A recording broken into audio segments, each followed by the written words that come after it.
No niin, tervetuloa tälle El Sanguen viidakkoon Puerto Ricoon. Tässä näette tämmöisen ison puu ja vihreänä on lehdet ja sitten alkaa tää luonnollinen kuolema, eli tulee ruskeaksi toiselta puolelta ja valkoiseksi toiselta puolelta. Ne vaan pikkuhiljaa putoilee tonne pois. Usein satojen metrien päähän. Jatketaan matkaa syvälle viidakkoon. Tänne viidakkoon on seurattu tämän lehden matkaa alas.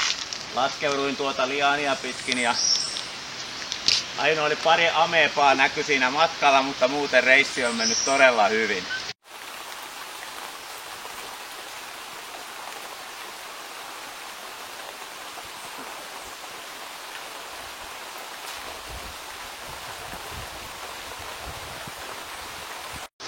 No niin, sade on yllättänyt täällä viidakossa seikkailijat. Aivan järjetön kuuro tulossa. Ei auta mitään muuta kuin lähteä kiipeen ylöspäin. Perkele ei tästä tuu mitään.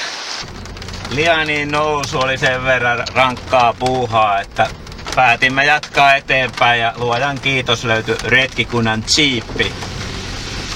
Tällä on helpompi edetä viidakossa ja vesisateesta huolimatta niin matka taittuu joutuisasti.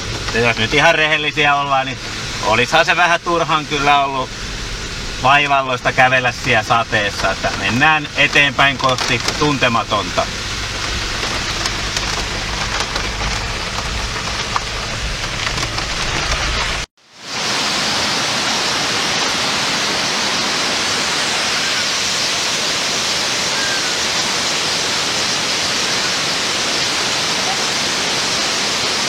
Sen verran hahtaat maastot, että turvauduttiin navigaattoriin, alkaa nälkä kurniin, niin eiköhän haeta tähän kunnon amerikkalainen hampurilainen.